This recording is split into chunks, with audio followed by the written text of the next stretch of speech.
Right, guys, welcome to another amazing session, right? If you haven't been listening to me in the previous sessions we had with amazing folks in tech, right, you need to listen to this amazing session we are having right now, right? I have known this person for more than 15 years now, or is clocking 15 years now, right? And this person has, beyond knowing this person from a colleague to being a friend, right?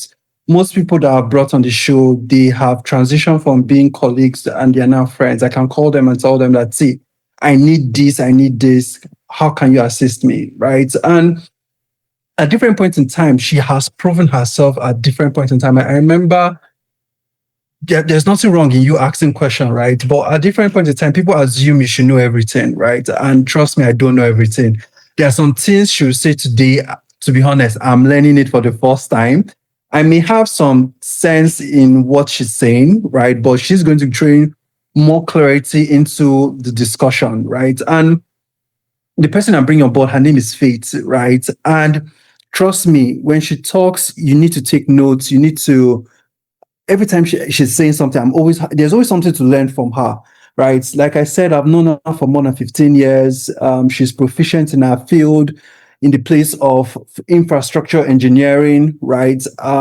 For those who doesn't have an idea what infrastructure engineering, that's why you need to stay tuned to watch it from the end, from beginning to the end, right? So guys, as much as possible, don't skip any part. Faith will be dropping an amazing bunch of ways to transition into tech, right? And for those who are in tech and they're still looking for how to now come into the space of infrastructure engineering, you also need to stay tuned, right? Let me don't bore you in the introduction, right? I'm going to invite Faith, and Faith is just going to give us a brief summary on her journey so far and many of the good stuff. So let's get started. Faith, welcome.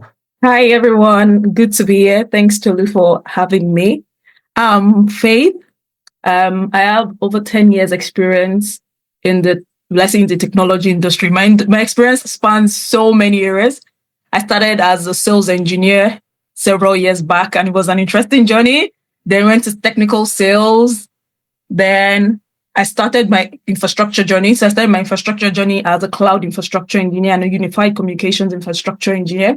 So initially I used to do, let's say, technical sales for Polycom solutions, Avaya solutions.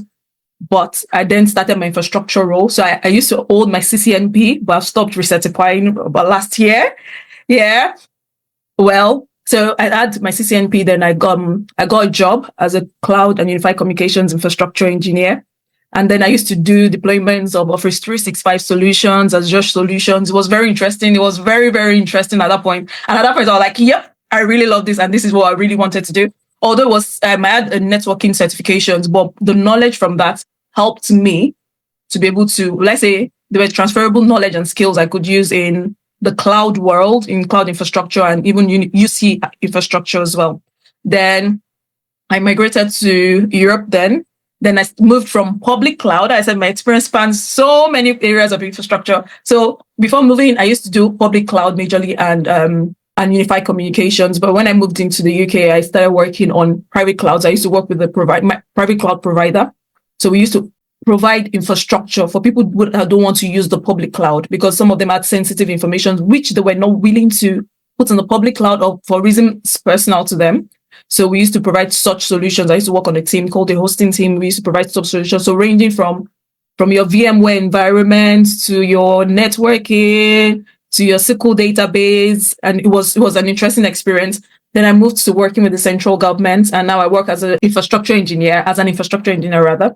So my focus at the minute is majorly network and network security. So my experience has really been broad. So now I'm a senior infrastructure engineer with focus on WAN, network and security. So it's been an interesting journey for me. I can say I almost have the major experiences of working around different infrastructure from cloud to networking. I've dabbled into DevOps a bit, but I would say that's my strong point of forte. Yeah. Thank you. Wow. Thank you so much. As you're talking, for me, what stood out for me was the part where you mentioned you did your CCNP. We always used to look up to you. That when Really? will you do your CCIE? I tried the CCIE, but let's not talk about that. It was a good experience. It was a good experience. I didn't really follow the CCIE path at that point because I didn't think the line I was towing was not very heavily Cisco focused. So I could do other certifications because I'm Palo Alto certified as well, because I do majorly network security. So all of those things, I just didn't feel at that point that it was necessary for my career growth. Certifications are really good when you need them, but I won't say they were necessary for my career path at that moment. Well, you are kind of moving ahead of us, right? There's a part of this conversation where we talk about certifications, Okay. right? Because we have a lot of people talking about, is certification necessary? Can't you not just do without certification? Can't you not just get a job in infrastructure engineering without having this certification, right? So all of those mix. We'll talk about it in the conversation as we proceed, right? But as you're talking, what kind of fascinates me is your journey so far, right? So most people think about infrastructure engineering, all the good stuff you made mention of. How would you explain this thing to someone who is not in tech, right? But is interested in working in the infrastructure space? How will you break it down for someone who is a non-technical person? So for someone who is a non-technical person, I would try to use infrastructure, taking let's say the technical or the technology out of it. Infrastructure is just like your backbone, things you need for. So I would use maybe our road infrastructure or the infrastructure of the road. People need to get from one place to the other. Yeah. You need the road infrastructure for them to get there. And you need to set up, let's say, reliability in the way that if one part of the motorway is blocked or there's an accident or the road is closed for some reason, there's another way for them to get to where they're meant to be. So infrastructure is like that backbone. And while we're setting up, let's say, this networks or this road paths, we need to ensure that those parts are secure as well. So that's where the old firewalls come in, security come in. So it's good for us to get to our destination, but we're getting to our destination safe. Are the right people getting to the right destination? So those are things to look out for. And when we're talking about security, now the world has evolved so much. There are like physical hardware devices, hardware firewalls, and there are cloud-hosted, cloud-based firewalls as well. So it's ensuring that all of these things work together, all of these things are in sync. So in as much as we want let's say our infrastructure to be secure, our roads, I'm using roads as an example, to be secure, we also don't want to hinder speed. We don't want to cause bottlenecks. So that's what I would look at for. If I'm explaining to someone that is non-technical, I'll say, just look at it as like your road network. How do I get to where I'm going safely, reliability, and will I say with backup, just in case something goes wrong? And to ensure that even me, myself, or the people that are coming to meet me, how safe are they? So that's where we look at, am I inspecting what you're carrying? Am I inspecting your packet? So it's all encompassing. So there's also the cloud as well of it, the cloud part of it. So we need to look at that as well. So cloud is really broad. It's really interesting. Yeah. So it's also actually how to ensure that, yes, I'm using the cloud platform, using cloud platforms. How secure are they? How do I harness what it has to offer? So from an infrastructure, if I want to, I'll just summarize it as, just look at it as your road networks, but getting to ensure that everybody from every tribe, every race, every tongue, we're able to get to where we are meant to be safely, securely, and reliably. Wow. I love the way you painted it, putting it in real terms, road infrastructure, right? Yeah. Well, I'm going to move the conversation a little bit further, right? So we are living in a digital age, right? And guess what? We want to raise generations that people at the age of 10, they can understand what an infrastructure is, or who is an infrastructure engineer. So how will you explain this to a 10-year-old? Well, I'm a superhero. Yeah, so a 10-year-old, to be honest, I'll probably start with just imagine someone wearing a cape, trying to ensure that I'll still use let's make it more interesting. I'll say to a 10-year-old, I'll say something like, imagine you have a world, but it's not made of concrete, it's made of data. Most 10-year-olds now, they know what data is, I believe, or a good number of them. So it's just made of data. Let's say information pieces, packets here and there. And we want to ensure that these packets, let's call our world data world, for example. So we're in data world or metaverse or meta world, any interesting name you want to call it. And you're thinking, okay, what's in this world? Oh, there are loads of data.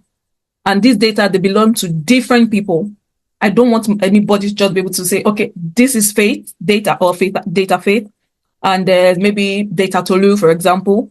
How do we ensure that when Faith wants to send, will I say, a message, part of that data, either by, I'm using emails now, for example, how will Faith send a data to Tolu and ensure that that data gets to Tolu effectively? Yes, most 10 years old, we know that, okay, I'm sending messages to my friends, whatever platforms. Well, what's the back end? What is helping that data to move to be sure that the data is actually getting from Faith to Tolu and not Faith to Tayo? So infrastructure is what holds, what supports us at the back end. So even in our cloud platform, there are things at the back end. So yes, we are spinning up virtual machines. Yeah. But what is supporting me at the back end? Now I said infrastructure engineers, I'll say we are superheroes. Apart from people, when people think it's just making sure that things are working. But sometimes you need to build. For something to be working, it must be built. So True. Infrastructure engineers, they build and they support what makes your data flow from one place to the other safely and reliably. Wow. Do you know, as you're talking, what comes to my mind is you mentioned that you're the superhero. I was now wondering, right, who is now the villain? There's some villains. The villains are the hackers, for example. They want to infiltrate your data. They want to exploit your data. Even there's some, to a 10-year-old, I'll say some people who are some adults in quotes who are unsafe adults. Those are the villains. Those are the kind of people we want to keep out. So I'll give an example. So for example, I could say, okay, I have a 10-year-old living with me. I need to ensure that this 10-year-old is safe on the internet space. I could use a firewall. That's part of infrastructure to say, if, for example, anybody from this website is trying to access a device my child owns on the network in their house, I can say block it. So I could say, or someone from this specific country. I'm not saying any country is bad, but I'm just saying that there are measures in place that you could use to secure people that are important to you. So villains the villains that could be our hackers, people who want to exploit us, people who want to do harm to us, for example. So those are some of the villains here. Wow. And thank you so much for bringing that example, the heroes and the villains. Yeah. But most times I need a cape. Yeah. Because most times when we talk about all this technical stuff, sometimes we talk about it at a high level. And every time I'm sitting with people like you in the room, I'm trying to see how we can bring this conversation that someone that doesn't have an idea, a farmer in Sokoto, someone who is a banker in Bauchi, is sitting down to understand what we are saying and they are getting it, right? But that kind of moves us to the next conversation, right? I know your journey. I know the degree you graduated with, but I'm not surprised. How did you switch from that degree, right? I know you shared the degree with us. So from that degree into tech, and what brought about you knowing tech is for you? My career in tech has been very, very interesting, really interesting. Ready, set, go. I have my degree in chemical engineering. Imagine studying a course for 5 years and never doing anything with it. That's an interesting part of my life. But while I studied, it was good, it was fun, it was interesting. I loved it. So my career in tech actually started with, it was not planned. You know, some people say I planned that I was going to be nope, I did not plan it. So I graduated from uni in July 2013, I believe, July 2013. And in my home country, there's something called the National Youth Service Corps. So that was meant to start in October. So one day I was just like, what would I be doing between June and October? Is that I get a job or just find something doing instead of just sitting at home? So initially I was just going to go and learn any skill, maybe just something to take me out of there. So my dad just came on Monday. I was like, one of my friends told me about technology. He used to work in the bank then. So one of my friends told me, and I've seen the way technology helps us to solve these problems in my place of work and all of those things. Do you reckon you want to just give it a go and see? So it was supposed to just be something to while away time and also to bring me up to speed because he used to work in the banking industry, and he said technology is becoming more important. So you need to have technical skills. So I just went to one IT training center then in Lagos. And I just told them I just want the most basic IT training you could have. I was like, okay. So I just went, asked, got the information. So I had a friend as well. We went to the same secondary school, Sheung, and he had a brother that graduated from my university as well, Covenant University. So we were just having a chat, and I told him, oh, I'm thinking of doing this certification. I'm like, oh, I think you should do CCNA instead. I think you have capacity to be able to pick it up. So he just introduced me to his brother. We were like, oh, I have some books you could read, and okay, just try it. What's the one in trying? If you go for if you read the book and you go for the classes, if you don't like it, you don't have to write the exam. And I just did it. I attended the training. I think I attended for 3 months. I then really, really enjoyed it. I was like, okay, this is not too bad. So I did the CCNA, I did the exam, I passed it. I was like, okay, I still have time. Then I may as well do CCNP. So at that point, by October, I already had my CCNA, I believe, yes, before the National Youth Service course started. So NYSC started, and there was something they used to call SAID or something like that, skill acquisition, something. So that was the first time they were introducing IT skills as well. And they were offering discounts for core members who wanted to use that particular training center I was using. Maybe I think it was a 50% discount for you to attend the training. I was like, okay, I might as well just do this, because then to me, I was like, I'd rather go and sit in the class and go and be learning than going to go and sit on that one place and they're telling me about different things I was not exactly interested in. But that was just me at that point. So I just took the opportunity and I attended the CCNP training. So that was how I did. Then CCNP used to be 3 tracks: routing, switching, and troubleshooting.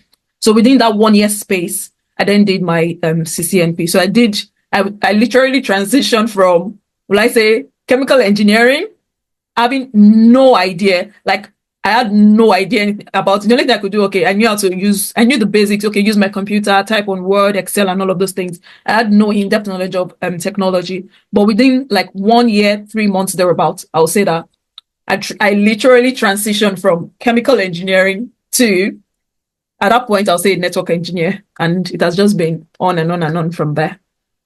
Wow.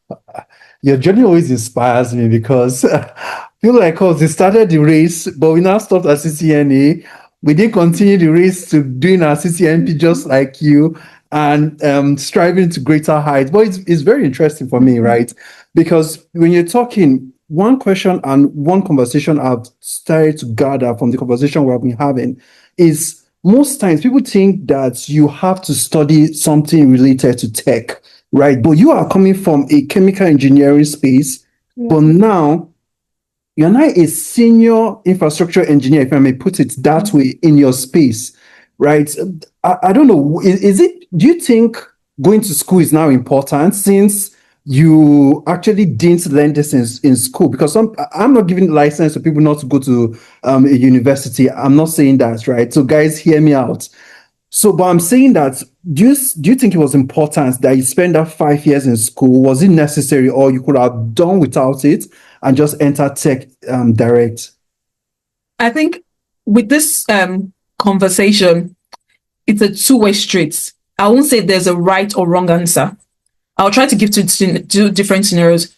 So when it comes to going to university, I believe as a person, going to university is not just to end. There's more to going to university than just getting your degree. You are going to meet different people. You build relationships. You also learn some skills that you may not, I'm not saying you may not have learned if you had not gone to university. Because regardless of what career you're doing in life, we need to learn how to deal with people of different, let's say, people with different behaviors, people with different temperaments. You may be able to learn that outside of university, but I feel like university is more, it's where, as long as you're open to learning, you can learn so many things. And another thing, although I studied chemical engineering, I remember at some point I had to do some form of coding. So no knowledge is a loss. I'm very sure I did coding for some, maybe be basic if I'm right or wrong, I can't remember. But I feel like every knowledge is transferable. So regardless of whether you learned accounting, I have friends that are coming from accounting. At least I have a, let's say, engineering background and a bit of, let's say, science-based background. I have friends that have come from accounting and are now maybe product managers. So it's a two-way street. And I know people that have literally not gone to university. They stopped at, let's say, high school. But the amount of learning they've had to do as well is almost equal to going to university. So I won't say there's a right or wrong answer. You should know yourself. you should know yourself. Okay, as a person, what kind of person am I? Am I the kind of person that needs to go to university? Let us not just go with the, okay, everybody's not going to university because they're in tech. And another thing about one thing about tech now is tech is becoming quite saturated. True. So what will make you stand out? If university is going to be what will make you stand out, then go to university. If you feel like you have the capacity and you can build yourself to the point that without a university degree, you can stand out, then fine. But regardless of what we're doing, we should be able to, most of the time, we should be able to evaluate ourselves, look at ourselves. What is the best path for me? I'm also a Christian, by the way. That's not by the way, but it's an important part for me. So for someone like me, I'll go to God and say, okay, this is what are you telling me concerning the situation? So there's no right or wrong answer. So just, let's say, review yourself and think of what is best for you. Some people don't have to go to university and they are doing fantastically. We have a colleague that I'm like, and you did not go to university. And I have some colleagues, I'm like, and you went to university. And you're like, so it's not, there's no right or wrong answer. We just need to review and decide what works for us. Well, thank you so much for sharing. Guys, we're not giving you a license to skip No. university. That's not what we're saying. As much as you can, we are also seeking self-development. Yeah. I know Faith, trust me, I've met Faith one-on-one. Forget this virtual call we're having. I have sat in rooms with her and I've seen her talk. When she talks from the place of knowledge, and not just from knowledge, but translating that knowledge into wisdom. Trust me, I've sat in rooms where she talks. I'm taking down mental notes and I'm also taking out physical notes. But let's transition the conversation, right? So, Faith, I have one thing that I always wanted to ask, right? So, I know this infrastructure engineering, what is one thing people kind of get it wrong when they look at the role? So, typically, when you tell someone you're an infrastructure engineer, sometimes they think you're just putting fires out, or they think you're just a glorified IT support. No offense. Like, I'm no offense to any role or anything. IT support is very important because we need people to job. And most of the time, people transition from IT support to infrastructure engineering. But infrastructure engineering is more than just putting fires out. It's more than pulling cables. So from my experience as an infrastructure engineer, I've actually built solutions. And for you to build solutions, it's not just okay, an architect gives you, this is what you're going to build. And go on. You actually have to sit down to think about it. So an architect may tell you, okay, this is our high-level design. But you as the engineer, most of the time, you have to do the low-level design. And as you're even working on it, deploying the solution, you encounter solutions that you need to solve. So it's more than just, will I say, okay, my network is slow. Can you help me fix it? No. It is actually about, let us get the network up and running. It's not about, oh, my server in the cloud, I cannot reach it, or I cannot ping it, or so the database is giving me issues, all of those things. It's actually about getting those things up and running and ensuring that they stay running. And if, for example, maybe there's an issue, do they fail over safely in seconds? So it's more than, the misconception is you're just putting fires out. And I can understand where people are coming from, because most of the time people don't think about the infrastructure. People are loading a web page. They're not thinking about what is behind that web page. People only think about the infrastructure when the thing is down. Yeah. So you only think about the infrastructure when maybe you are trying to access the website and somebody is blocking it. But all the times it works, you're not thinking about it. So I think that's where the misconception comes up, that we're always putting out fire. But most of the time, it's not about just putting out the fire. It's actually ensuring that those fires don't even happen. Yeah, there will be instances where fire happens, but we need to understand that there's more to it. It's actually building, supporting, and ensuring that if issues happen, we're able to put them out quickly as fast as possible. Wow, I love where this conversation is going, right? Because as you're talking, there's something that is kind of coming to my mind is, what part of your work is critical that no one sees or talk about? One part of my work at the minute, I've had so many critical parts, but at the minute, I'll say the security point of it. Because I work, where I work at the minute, we need to ensure that, I'll say security is really key. Because we need to ensure that people who should not access some things should not access it, either by mistake or maybe someone has made a mistake, whether by accident or it's a mistake. We just need to ensure that those things will happen, because most of the time we have some people who should not access some level of information, and we need to ensure that that is in place, because if things like that happen, things can go south. We need to ensure that, I would say for me, at this point, is security and ensuring that data flows to the right place. So I work with an organization that uses SD-WAN as well. So that's software defined WAN. We need to ensure that the traffic path is going right. We need to ensure that there's no asymmetric routing. So for me, from a point of view, it's just to ensure that traffic leaves this place, gets to its actual destination, and if it needs to return, it returns through the right path as well, securely and reliably. Wow, I like that. Right. So, but it kind of leads us to the next conversation, right? I know in every job, because most times, okay, I've heard conversations with colleagues and people that are outside tech. So I have seen people asking questions and they're telling me, Tolu, we want to enter tech, but we're entering tech because we're looking for the less critical part where there's no pressure, there is no anybody putting me under pressure. There's nothing. It's just basically I'm just riding on vibes, right? But what now? The next conversation now is, how does a crisis moment in your world looks like for you, and how do you stay calm under pressure? There are so many crisis moments, so I'm not even going to lie. Sometimes staying under pressure. Sometimes, okay, I will say a crisis moment could be. Okay, I'll give an example. So there was a time I was trying to deploy Microsoft 365 for a client, and for some reason, I was the cause of the crisis. I forgot to apply their license, and everything just went. And I'm not talking about a small company. It's like a multinational company that have companies all over the world. And I think it was on a Friday night or a Saturday, very middle of the night, and I just got a phone call. And Faith, something is wrong. Something is happening. We're unable to access. They're unable to access Office, any of the Office 365 app. That's like Exchange, Microsoft, emails, Teams, SharePoint, and we were going to have a meeting. The CEO in Nigeria was supposed to have a meeting with somebody else in the US. It was just chaotic. And at that moment, I just knew that I had messed up. I knew it that I had messed up. So at that moment, it was not a matter of, okay, I'm going to start crying. No. Like at that moment, it was just getting in touch with the right people who could grant me those licenses that needed to be applied straight away. So staying calm in that kind of situation is just realizing that if I panic right now, I'm not going to help matters. Sometimes that is just the reality that we need. So where I work as well, from time to time, I'm on call, and the week on call, for that whole week when you're on call, is actually stressful because you're literally praying, please don't let my phone ring. Do not let my phone, because once the phone rings, that means it's a priority one incident. And you know that.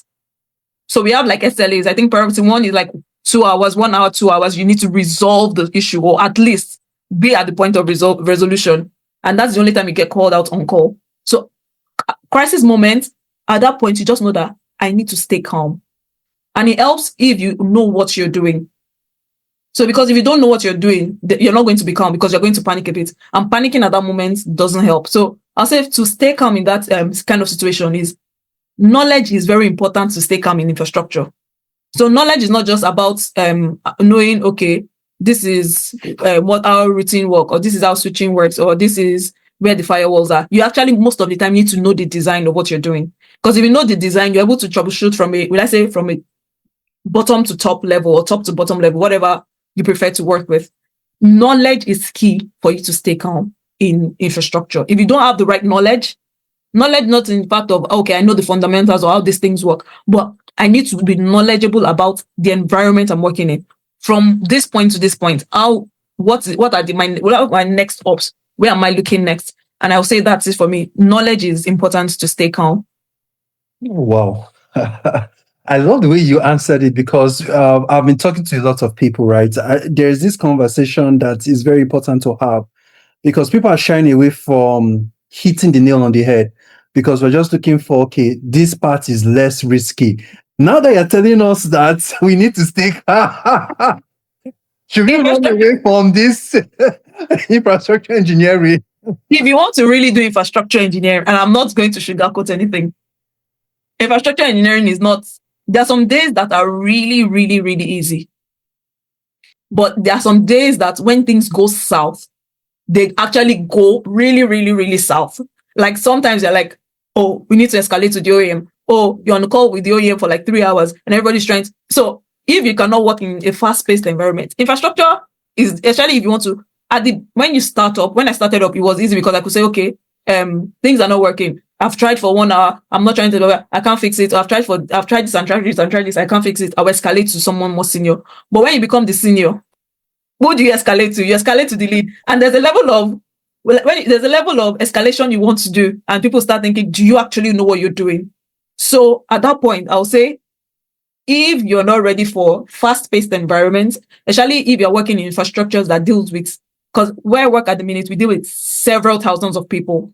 So several people. So if you know that where you're working is very, let's say, is very, has high impact on the end users, then I won't say you should go. If you go to infrastructure for maybe a smaller scale organization, that may be fine. But if you want to progress as an infrastructure engineer, you need to be ready for things to go south. Things will go south. Sometimes it's not your fault. Sometimes it's your fault.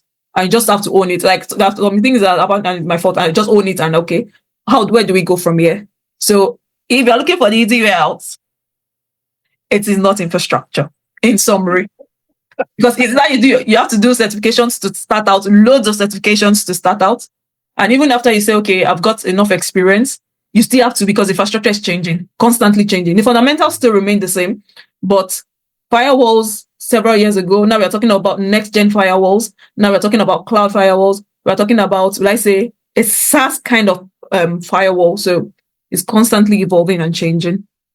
Wow. Do you know, as you're talking, what is coming to my mind is people are trying to, because I lead a team. I know how people think nowadays. I have like a psychological way of people's thinking. I can sit down in a room, understand what this person is saying, understand what this person is saying, right? And guess what? In every conversation I have, people don't want to take responsibility. They rather shift the blame. And I love the conversation where you took it, where you're talking about you have to take responsibility. You have to, would I call that you have to own your craft? Yeah. Because you can't say you're owning your craft and something is going wrong and you're saying, okay, you don't know what's happening. It's not my fault. Yeah. Right? You have to own your craft to the extent that, okay, I'm going to resolve this particular issue in the next 2 hours and I'm going to give the customer a feedback. Yeah. Right? But thank you so much for that, bringing clarity about your role, infrastructure engineering. So guys, if you are looking for someone who is doing an amazing job in infrastructure engineering, trust me, she's fantastic. Faith is fantastic in that role, right? But I'm going to switch the conversation up a little bit, right? So Faith, I just like I said, I've known you for quite a while, right? And your boldness, your tenacity, your courage, the list goes on, right? But how have you been able to remain firm in a male-dominated field? What has been your biggest challenges and how have you been able to rise above them? This one is an interesting one. It is very interesting. Funny enough, working in a male-dominated, for me, working in a male-dominated industry as a female, I won't say, some people say, okay, maybe it's quite stressful or the work can be challenging. For me, that is not, I don't think that is my issue. The issue for me sometimes is, especially when I started out or even when I start new roles, is actually being heard. So most of the time, I'm literally the only female in the room. Wow. When we are talking about, maybe when we're in technical meetings particularly. And sometimes you say something as a lady and everybody just overlooks it like, okay. And someone says exactly the same thing. And I'm like, wow, that's amazing. I'm like, I just said the same thing. So sometimes it's about being heard. I'll give another scenario. Sometimes we're on calls and maybe we're talking about different things. We're trying to maybe build solutions or resolve issues and stuff. And I'm like, okay, they're like, okay, I'm on the call. I'm a senior engineer. Can we get an engineer on the call? And someone says, oh, Faith is our senior engineer on the call. Then the call goes on. I keep talking. I keep explaining. and we're talking. I'm like, oh, okay. So who is the senior engineer on the call? And I'm like, wait, is it? Like some of the times I'm like, sometimes it's difficult for people. So I think for me, that's the biggest challenge is like being heard, being heard. And sometimes people assume once you're the lady in the room, no offense to the men, but they just assume that for some reason you cannot be doing the same role they're doing. So that's another challenge. So they probably think you're doing something else, or you're, no offense to any of, no, I'm not saying other roles are less, or there are so many roles that are better than infrastructure engineering roles. But once, because infrastructure engineering is very, very male dominated, people just don't assume that you as a lady are one, or even at a senior level. And I'll say one of the things that has helped me so far is, I'll say, speaking up. Speaking up sometimes is really difficult, especially if such things have happened to you over time. Speaking up. And when we're talking about speaking up, that was another thing that I had to learn is, yes, we're talking about speaking up, but we need to speak up boldly and confidently. Yeah. Confidence is not something that comes naturally. Well, to me, I would say to most people, it's something we have to build on. So the more you do it, the more confident you are. Another thing, like I've said, knowledge empowers confidence. So most of the time, when I'm going into such meetings, I have to prepare twice as hard as other people. Not because I don't know what I'm doing, but because I know that I have a lot more to prove. Because something a man will say and everybody's going to accept, I have to justify why I am saying it until everybody believes that I know my craft. So knowledge is very, so that's one thing I've learned in, that has helped me is build my knowledge so that I'm confident enough to talk in rooms where I am and people will listen to me. Over time, that helps me because people now realize, okay, she knows what she's doing. She knows what she's saying. And when you then talk, people then get to like, oh yes, Faith knows what she's doing. So I'll say for me, my biggest challenge has been to be heard, to be listened to. And what has helped me is knowledge and confidence and speaking up. Wow. I love the answers you're giving, right? Because it kind of leads us to the next conversation, because trust me, we have ladies, because there's something, I'm going to jump into what you just said, right? And at different points in time, I've heard ladies, I hear a lot, right? So my job is to sit down, hear what people have to say without judging, right? As much as possible. I may have my own opinion, but mine is not to bring my opinion to the table. Mine is to make sure everybody is cleared, right? But you said something very interesting, because at different points in time, people have this perception that, okay, ladies shouldn't be in tech. I don't know who is creating that perception, right? But those perceptions need to be broken. And I love the way you are breaking those perceptions down, where you need to own your craft. I know this is like the second time we're saying this. We need to own your craft. You need to be able to speak up, right? You can't be saying, okay, since they're asking for another, because I find that statement very annoying. You're asking for another senior, then are you trying to demean my role? But I love the way when you now backed it up with the place of boldness.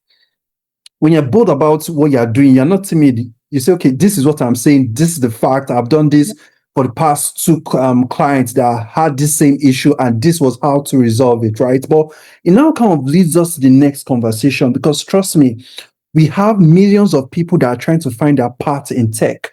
And they are ladies, they are women, elderly, young, trying to even understand where to go on to in this infrastructural space. But my question now is, what advice do you give them to either enter infrastructure, cloud, whatever? And they're feeling, sometimes people feel intimidated about all these things because they say, it's a male dominated area. What advice do you give them? Let me put it that way. First things first, tech is for anybody that is interested in it, male, female, young or old.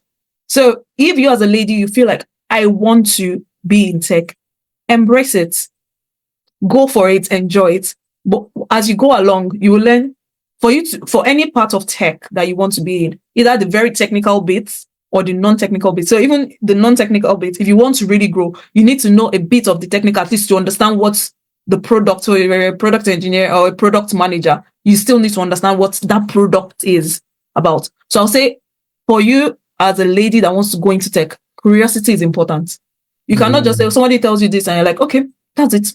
No, you have to be curious, because people will challenge you, especially if you're a lady. Like, people will challenge you. You say, okay, I'm this, I'm that. I know this, I'm that. You'll be challenged, and you have to build resilience. You have to be resilient. You cannot just say, okay, I'm giving up. No. When you get pushed down, get up. You can sleep over it, cry if you need to, sleep if you need to, eat if you need to, whatever makes you happy.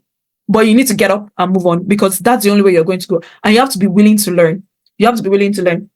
Like I said, my journey has literally evolved. I started from chemical engineering. I went into CCNP, did networking trainings and all of those. Then I went to sales. By the way, sales is not my greatest strong point, but I survived. I struggled a bit initially, but I survived. Then I went to technical sales. Then I went to cloud and UC infrastructure. Through all of these things, most of the time, I learned on the job. So sometimes you have to be willing to learn on the job, especially when you're in the technology space, because there's a saying I've heard, I think every 18 months, the technology is changing. Is changing. So what you do 18 months ago may not be, part of it will still be relevant, but you need to keep yourself up to date, up to speed. If not, you're just going to become, like say, I don't want to use the word irrelevant, but you're not going to have enough knowledge or enough skills for you to progress in your chosen path.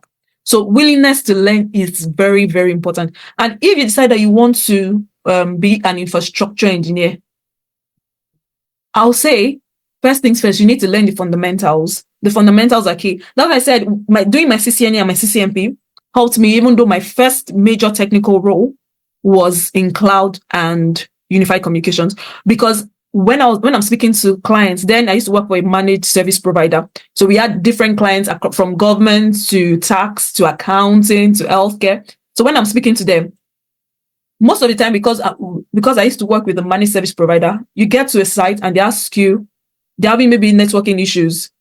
You're not there for networking, to fix their networking issues. You're there to probably help them deploy a solution. But they expect that since you work with a managed service provider, you should be able to help them fix at least basic issues. So all of those things, I'm not saying you have to know everything, but it's good if you are knowledgeable to a great extent. So if you want to go into infrastructure, I'll say learn the fundamentals. Learn, will I say, cloud. You don't need to go into the details to start with. You could just understand how AWS works, how Azure works, how GPC works. You could go into networking fundamentals, IP addressing, and get to know that, okay, if you're going to technical roles, just know that not everything is /24. All of those things will help you.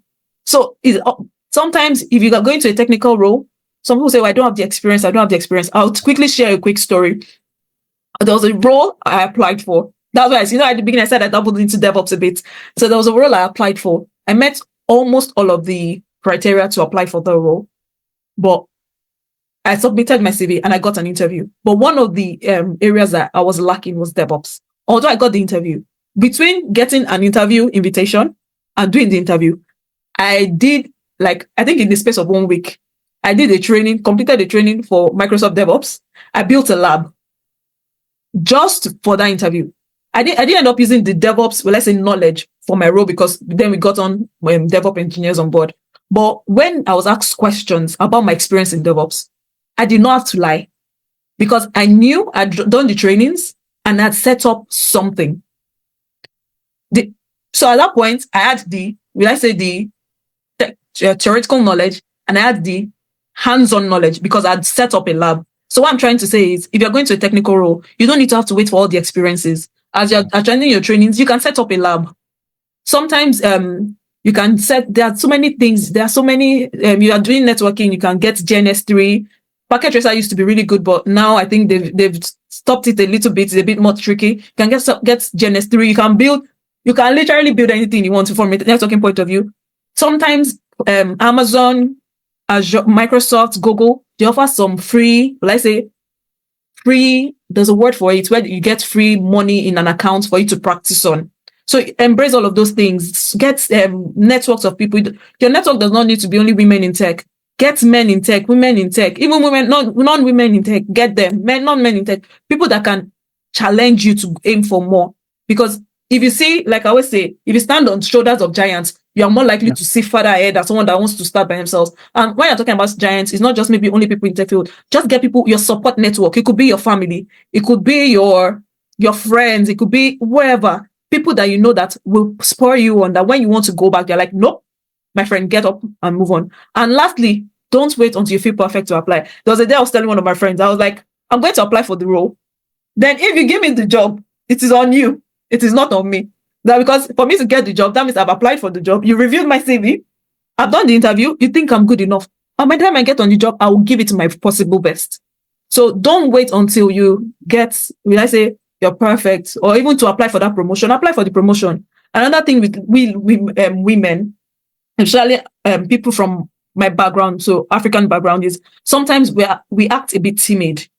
Yeah. We raise up if things are going. If you have questions, raise up your hand. If you have answers, even though you're not sure if it's right or wrong, you can never know if you don't say it. Raise up your hand and answer the question. What's the word they'll say? Oh, Faith doesn't know it. And by the time you answer the question, Faith now knows it. So we should not be timid and be like, no. We need to, let's say, get up, challenge ourselves, build resilience, build confidence, and let the world catch up with our ambition. Wow. Do you know, as you're talking, there's one conversation before we started this interview we are having, right? Is that word resilience, right? I don't know how you took it from my notes. I know I didn't share it with you earlier, right? Yeah. But it's the place of resilience, because as much as we can, we'll always have roadblockers, we'll have challenges, we'll have things that will keep us on the floor. But as much as we can, how do we bounce back up? How do we now say, okay, no matter the no's I'm getting, no matter the setbacks, how do I still forge ahead, right? And for me, it's one thing it's always fascinating about you every time I hear you talk, right? And that kind of leads us to the next conversation, right? Because what has helped you along your journey that, I don't know, is it the right support that kind of led you to this path, or is keeping you going? What has been it for you? I'm not going to even mind for this one. To be honest, I've had amazing support. And I'm not, like, right from starting my career, even right from, let's say, chemical engineering days, up till I'm married with 2 kids, up till now, I've had support, like major support. Like I said earlier, my dad was literally the driving factor to make me do IT. Like, it was not a wake up. I didn't sleep and wake up. I'm like, oh wow, I'm going to, nope. It was just let me just go and do something for 3-4 months and just, stop staying at home.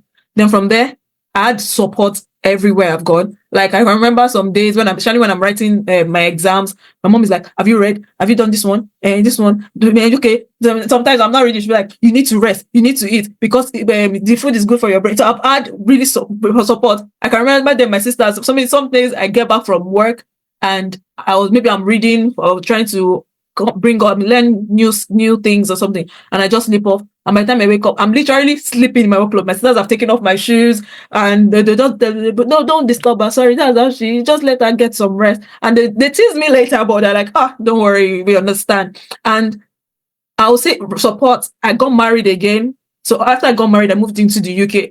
It is important to get support, ladies, especially ladies in tech. Marry somebody that is kind and knows. I don't know how to say, because there are some people that will stifle your growth. But I've had support. Like, I'm not even joking. There are sometimes I'll be like, I can't be bothered to do this exam. I cannot be bothered to even apply for this. And I'm like, just do it. Just do it. Sometimes I'm like, please, what's your own self? If it's me that want to do this, just leave me. But it's like, just so sometimes support is not just about people that will tell you, okay, you can do it, you can do that. Sometimes you need people that will tell you, you must do it. Apart from going above the can, like I have, and even where places I've worked as well, I've had support. Now, another thing that I'll mention is I actually had sometimes support may not be exactly people that worked in tech with you. Yeah. So in my church, then back home in Nigeria, there was a lady, let's say a woman, that actually gave me some advice then, and they helped me to, let's say, to be where I am today. She gave me some advice. She was not in tech. I just met her in church. So we used to deploy solutions for a law firm she used to work at. And she was like, I just met her. I'm like, oh, I've done this solution for your law firm. And she's like, oh, yes, I know you guys. I've heard your names. And she's like, oh, I'm like, oh, okay, let's talk about it. So we're just having a chat. She was not like, oh, I'm not like, what advice should she give me? Because she was getting to the peak of her career then. So she's not in tech at all. And she was like, she gave me some advices. She was like, and those advices, I'm not even joking, they've helped me to where I am today as well. So for me, I'll say the greatest support I've had are the people around me. And I'm not even joking. From my parents to my siblings to my friends, everywhere I've gone. Sometimes I'm like, I've met different people, yourself included, like I've met amazing people along the way. And I'm like, they spur you on to to do great things, because you look at people and you're like, wow, this person is doing this person can. I remember when I first started when me and Tolu used to work the other day, then, and I was in my technical role, and they're like, okay, Tolu can do this month, and I'm like, even me, I don't even know, I don't even have an idea, and I'm just in sales, I'm just in technical sales. And I remember there was a time I went out, I think a few times I went out with Tolu, and instead of just going there from a sales perspective, I actually sat with Tolu. Okay, let me see what you were doing. And those experiences helped me, because when I even started deploying Office 365 solutions, although I had sales background of deploying like Polycom phones, because there are some Polycom phones then that used to integrate with Microsoft 365 and all of those. But going out with Tolu at that point helped me to be able to, and that seemed like I knew what I was doing, because this guy, I'm not even joking, there was a client then that was like, oh yeah, so we want to buy this Polycom phone, then okay, but we already have Microsoft 365, how do we integrate it? And then it used to be there was a panoramic Polycom phone, then integrating it, I was like, oh okay, it looks like I know what I'm doing here. So what I'm trying to say is people are important in this journey. So don't ever say, oh, this person cannot offer me anything. No. Like, or the person that has to, the people that have to give me advice must be in tech. No. Like, I've met so many women, so many men, so many technical and so many non-technical people that have helped me shape my career journey. So in summary, after all my so many talks, the summary of everything is the people are important for me, and they've helped support me in ways I cannot imagine. Right. But do you know the talk is not so much? It's because I have seen people say that, oh, this race, you want to run it alone. And I'm looking at them. You can't, because this advice you gave, trust me, we can just dwell on this topic for an hour and just talk on and on and on, because I've seen people, they're trying to run this thing called tech, or it must not necessarily be tech. It's possible you want to start in civil engineering, or you want to start something in the digital marketing space. And you are saying that I can figure this all alone because I have AI. I'm not demeaning AI. AI is very important and all that. It's very interesting because we're entering into the digital world and the digital space, right? I'm not demeaning that, right? But there's also the space of support, because trust me, there are some days you don't open laptop and you have to get work done. Yep. The people are important, and I can remember so many experiences. I've met so many people along the way. So there's someone as well that helped me with my CCNP journey. That was the person that told me about GNS3 and actually taught me idea of anything you want to do, just lab it up. There are so many people that will give you advice. Sometimes your advice is you're just having a chat and something just comes to their mind and they tell you. So support, to me, I'll say, no matter the role you're doing, you need people. You need people to help you. You cannot do it alone. Definitely cannot do it alone. You're going to burn out and most likely crash. So you need people. Wow. Thank you so much. I'm really enjoying this conversation, right? But it's not just about having this conversation. Like you said, it's also standing on shoulders of people that have gone ahead. So guys, if you're looking for someone in this space and you're trying to ask, okay, is this infrastructural thing or this cloud thing, because trust me, the world is going into cloud. Yeah. You can't be keeping servers at the back of your house anymore, right? You need a 24 hours access to your services and all that, especially people running SaaS products, right? Yeah. But let's kind of switch the conversation a little bit, right? I know there are some times, just like the conversation we just spoke about, I know there are some times where things did not just go as planned, right?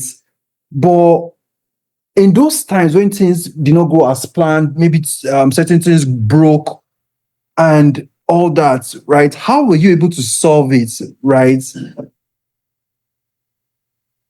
So the times when things have not gone as planned and how I was able to solve it.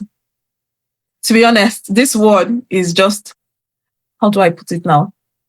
Especially when you work in the infrastructure engineering field, sometimes a rat can just chew a cable, and that is your problem. I'm not even joking.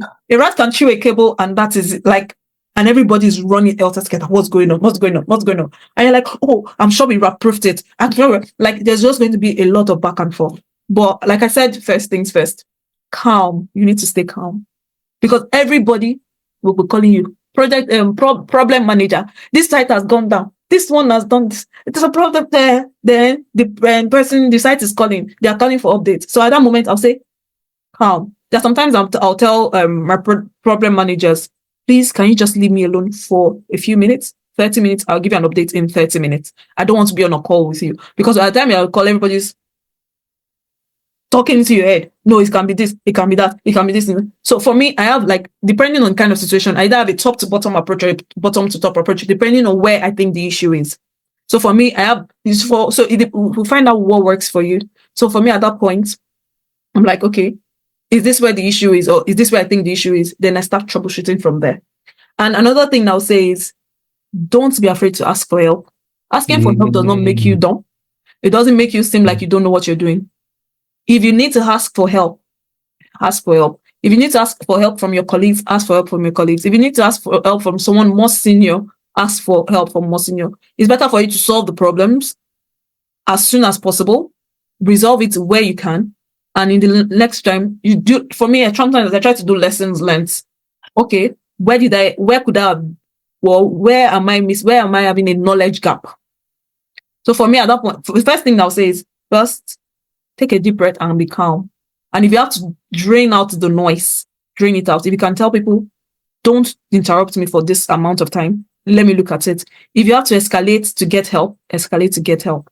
And afterwards, if you've had to escalate, or maybe you've had to ask for help, or to say, afterwards, there's a place of reflection and thinking about it and saying, what could I have done better? Where am I having knowledge gaps? How do I feel this knowledge gap? It's good for us to know, okay, I have knowledge gap. But if after that incident, for example, and everything is fine, I just leave it alone, you're not willing to go and ask maybe the person that helped you resolve the issue to ask, okay, how did you resolve it? Or even if you resolved the issue, you're not able to say, okay, how could we have avoided this? So for example, I know the rat one, I know it was for last, but if it's a rat issue, for example, you could say, okay, do we need rat-proof cables? Where currently don't we have rat-proof? So we need to take it further. So yes, it's good to resolve an incident, but we need to also be able to provide solutions. And I'm not just talking about it from a technical point of view or infrastructure engineering point of view. If you notice things, especially in our workplace, what will make us stand out from someone else is not solving just the problems, but also we need to propose solutions, provide solutions. So yes, you've noticed that I'm using rat because it's just for laughs anyway. But if a rat has chewed a cable, do you have other cables that are not rat-proof? Or how are the rats getting there? Or what do we need to fix places where rats are going through? And how, so all of those kind of things. Or if maybe your tunnel goes down, or if maybe your servers are crashing in on Azure or something, do you need to look at auto scalability? So all of those things. So yes, you've resolved the incident, or maybe your server is full, the hard disk is full. Yes, you've resolved it, you've increased it. What about the other servers? How do you prevent it from happening? So for me at that moment, I'll say, first thing, be calm. Know what works for you to resolve issues. When you need to escalate. Sometimes I've had to escalate to OEMs and say, okay, this is the issue I'm having. From an OEM manufacturer point of view, what do you think I can do? Sometimes it takes us minutes to resolve. Sometimes it takes us hours to resolve. It's a learning curve for me as well. And afterwards, I'm able to sit down and reflect and go back to people. This was the issue I had. This was the issue that came to me. This was how I resolved it. These are other gaps I think. These are potentials that could be issues in the future.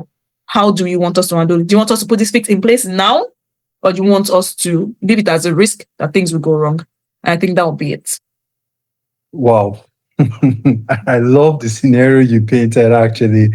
Right. And at different points in time, it's not just about, because just like I earlier said, most people think that, oh, when I choose a career path, it's all uphill. Right. We are never, at different points in time, there's also going to be downhill, and downhill, it's not funny. Trust me.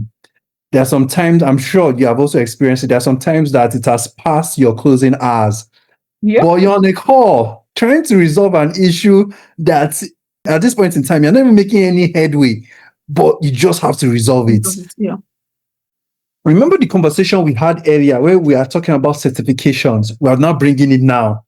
Right. So do you think certification is actually necessary in the age we are going to, or is just overrated? What's your thoughts? I think one thing with certifications, it depends on your field. So there's some fields that some parts of tech that certification is absolutely necessary. There are some arms of tech. I don't really know them, but I know that there are a few like that. And there are some that most of the time you have more chances of getting a job if you have those certifications, especially if you're just starting out in your career. For example, I'll give you my own story. So I was coming from a chemical engineering point of view, and I wanted to transition to tech. It would have been difficult for me to get any job in tech without having, let's say, some form of certification. Because one, I did not have a degree or I had no prior experience in technology. And even with my certifications, I still could not get my first few jobs were not technical roles, they were sales roles. So that's even with certifications. But their certifications are definitely useful, especially if you're just starting out in your career. As you then progress, you can then decide whether or not you want to keep doing those certifications. So I'm going to use my example, for example. I said, so I have over 10 years of experience working in technology. Initially, I had to do those certifications and I had to recertify them.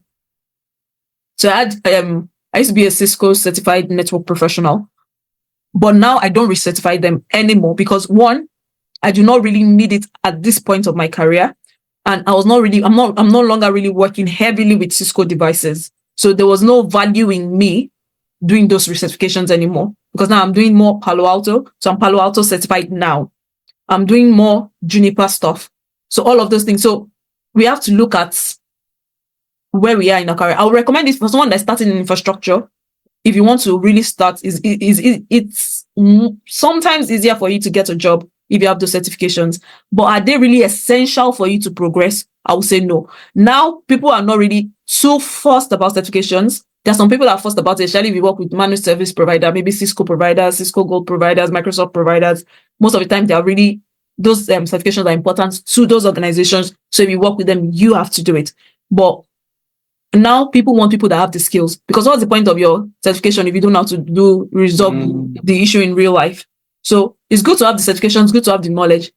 Yes, the certifications will get you interviews, but the skills, what you have, what you know, is what will keep you employed and what will help you progress.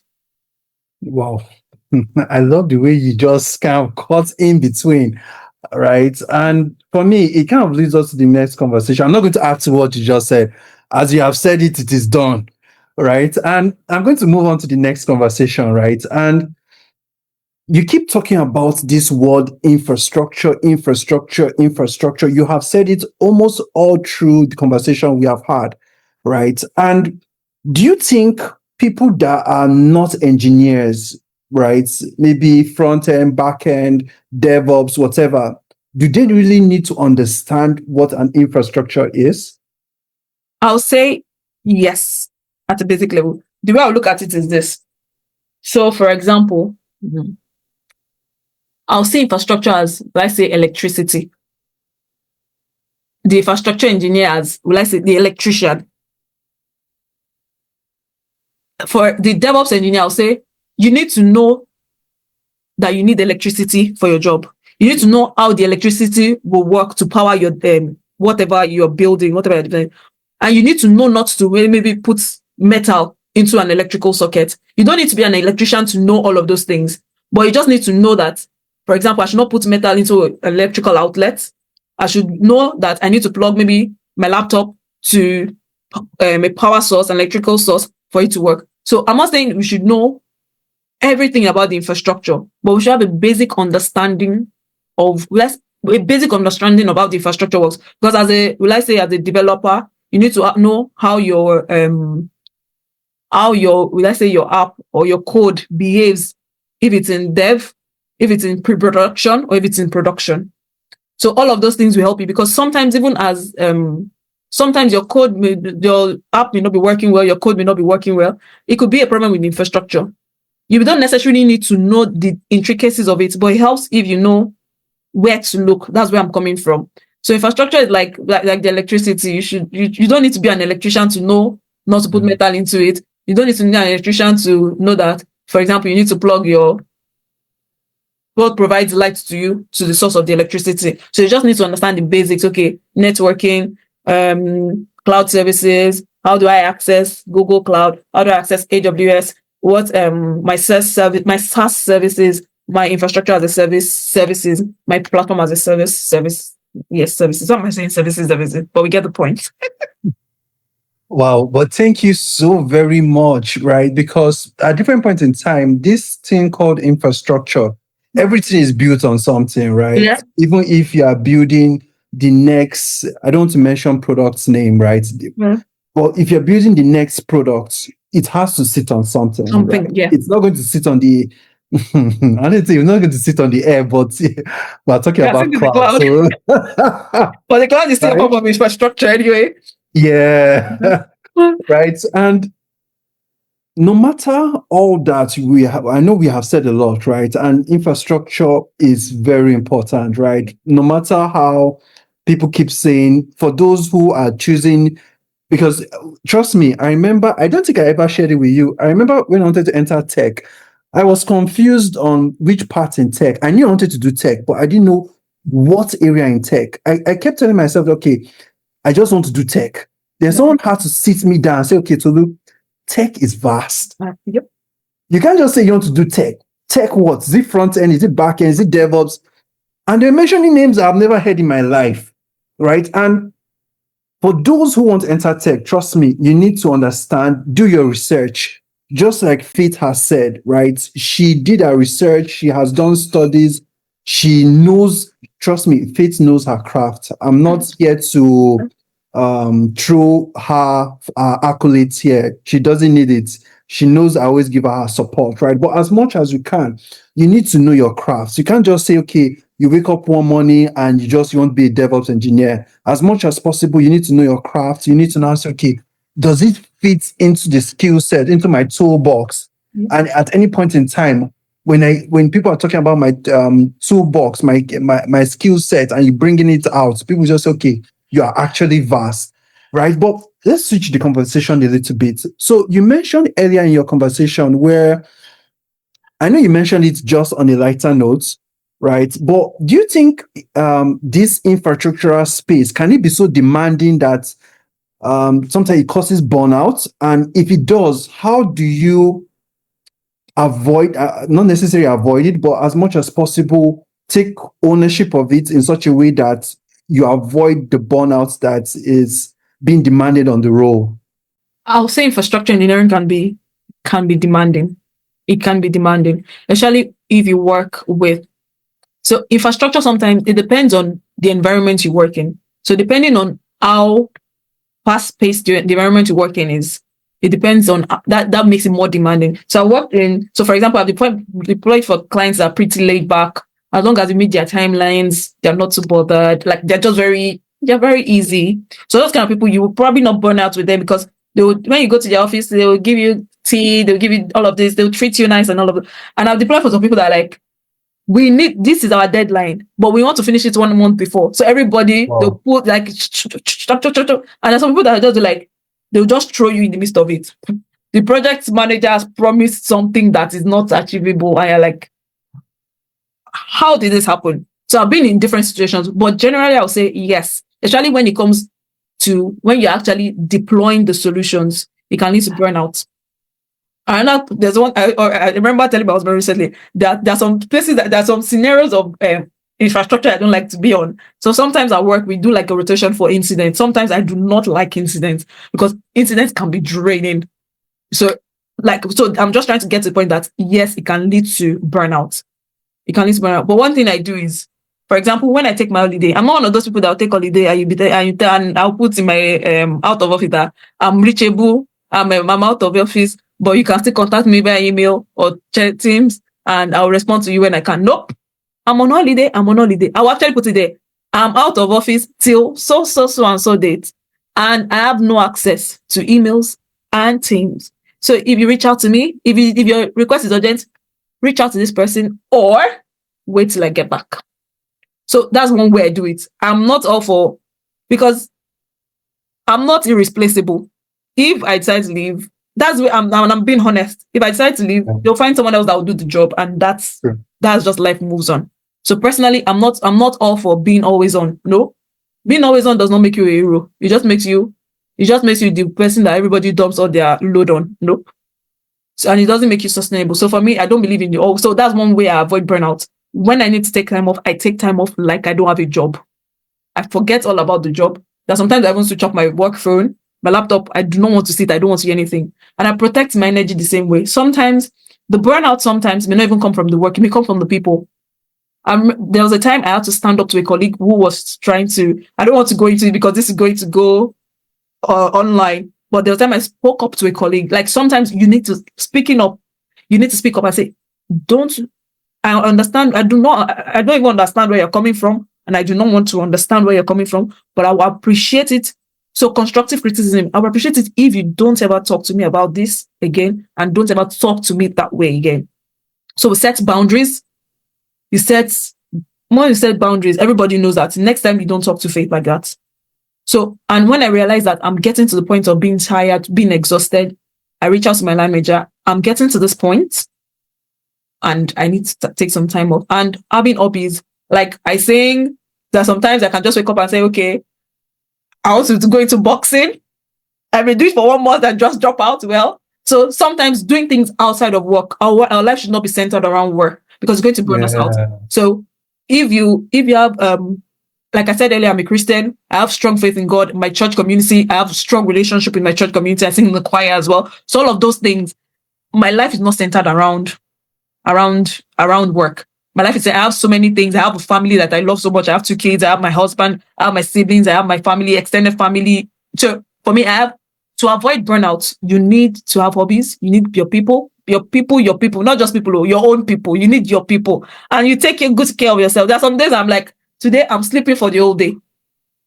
I may not end up sleeping for the whole day, but at least I know that I've slept for most of the day. So what I'm trying to say is that burnout comes from just making yourself feel like you're a superhero. I know I said I'm a hero the other time, but on a more serious note now, we all need rest. We all need things that make us happy. We need hobbies. We need our people, our own people. So get your own people and just do because ultimately, like I said, if you keep being the hero at work, if you crash, they'll pay you your 6 CPS for a few months. Then before you know it, they'll tell you, okay, we need to let you go. So ultimately, we need to take care of ourselves and do what makes us happy. Wow. But that's true fact, actually, to be honest, right?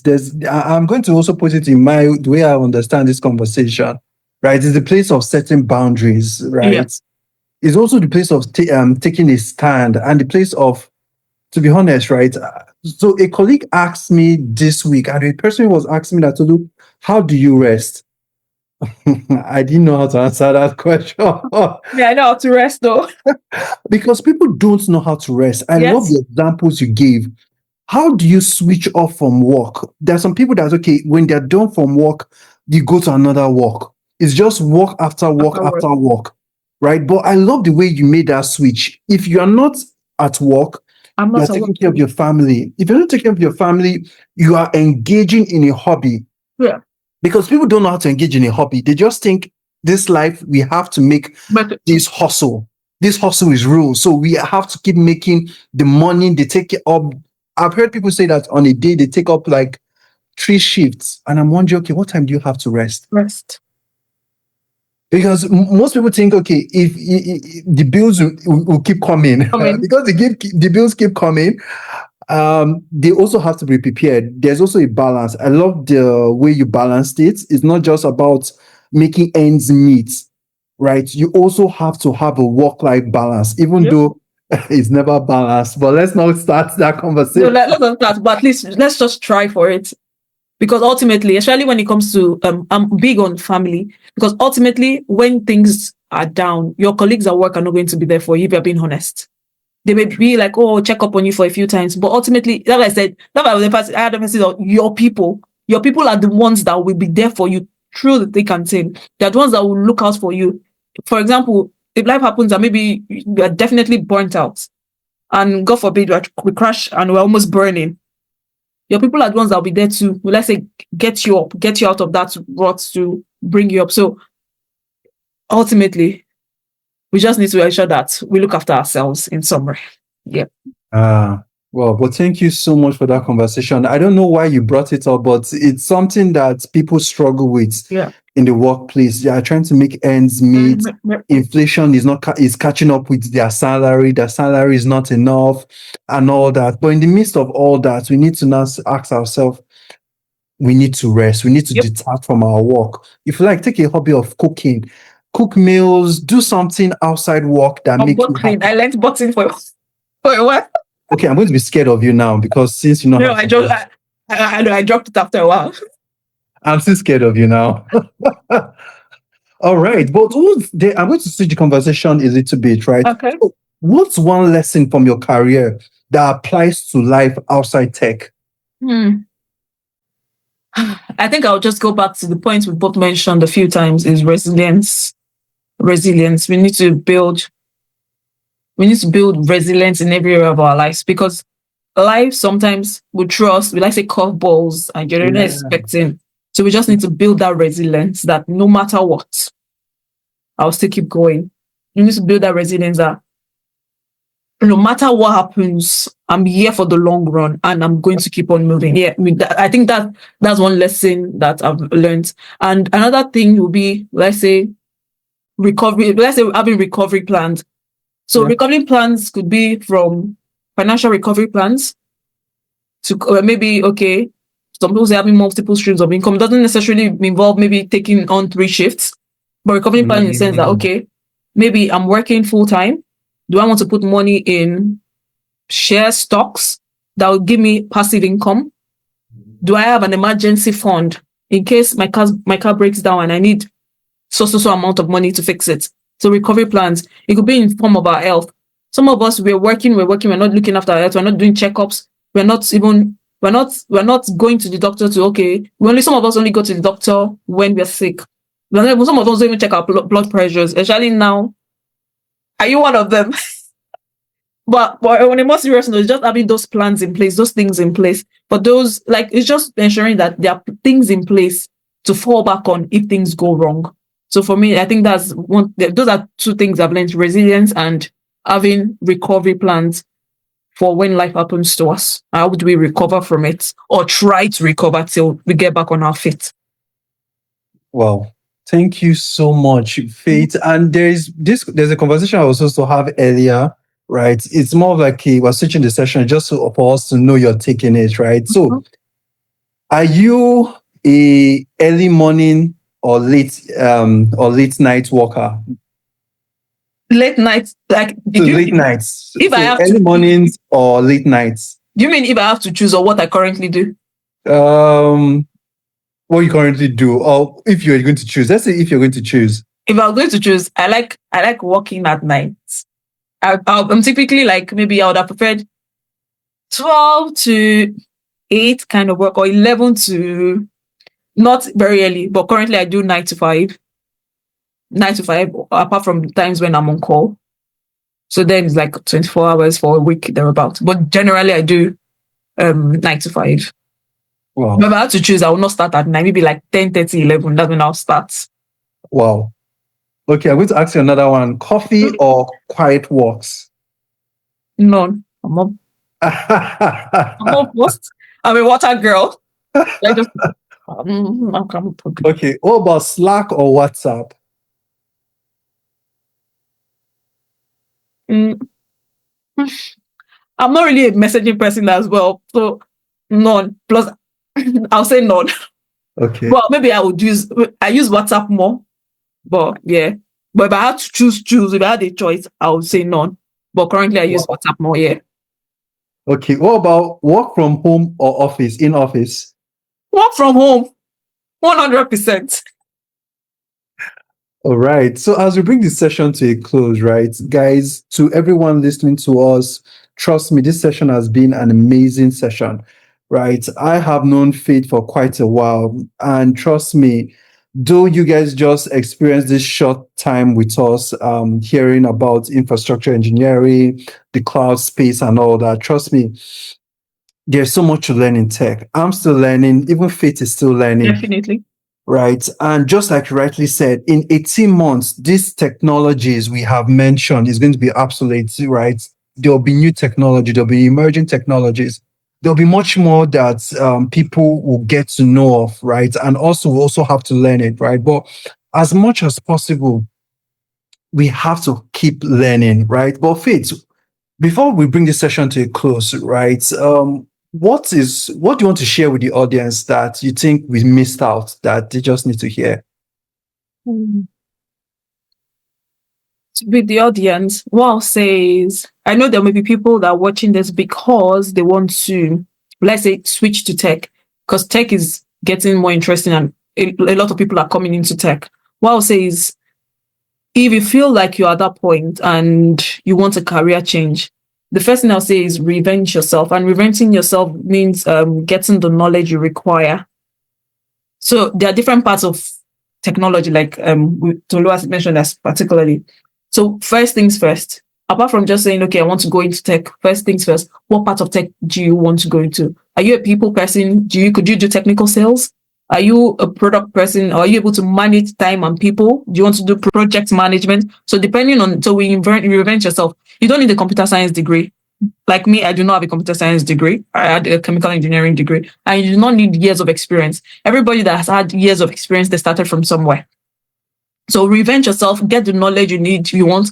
And another thing is, some of the time, in as much as tech is interesting, and a lot of people see these extra zeros at the end of the salary, sometimes we need patience. You're not going to start earning £100,000, for example. You need patience. You probably have to start from 20 something thousand pounds. You reinvent yourself, you build the knowledge, you get to 30, you build yourself, you get to 40. So most of the time, people get discouraged when they don't see, well, I say, the extra dollar, pound, naira signs on it. So have the patience, be patient, have the courage to start. And the best time to start is now. You don't have to wait till you're 100% ready. No one is ever fully ready. Nobody has it all figured out. No matter the years of experience you have, even people that have several thousand years of experience, people with all the knowledge, they still break stuff, especially from an infrastructure point of view, because sometimes you're trying to fix something and you break something else. So just get started, get the skills you need, take the first step. If you are going to a very technical role, do your lessons, do your research, learn your theory, and build your first project. Learn one concept. Apply for that job. Apply for that job. Even if you don't think you qualify. Like I said earlier, I'm going to apply for the job. If I get the interview, I'm going to do the interview and give it my best. Upskill myself before the job starts and give it my best. And as we go along, I hope that, like the lines will fall onto us in pleasant places and everything will go smoothly. But I'll say, get the patience, you need the curiosity, get the knowledge and the courage to start. Don't say, oh, I'm going to start tomorrow. But patience is important as well, because sometimes I've met a lot of people who get discouraged because they don't get the several thousands or hundreds of millions of pounds or naira that they were hoping to get. It takes patience and you have to grow to that point. Wow, thank you so much for that. So guys, trust me, as we bring this session to a close, Faith has said something that I'm running with, right? And for me, that is curiosity, right? How can I be curious to the field I'm going to? How can I ask better questions? How can I seek for support, right? There's something she said, and the place of asking questions, right? Sometimes people can make fun of us because we didn't ask the right question, right? But your curiosity should drive you and say, okay, this thing called infrastructure engineering, I want to be among the 1%, where they are looking for people around the world. They are calling people like Faith into the rooms. Because trust me, time will go by. And when time goes by, what will you say about that time that went by? So for me, it's the example Faith gave, right? Trust me, Faith could have done anything with those 4 months.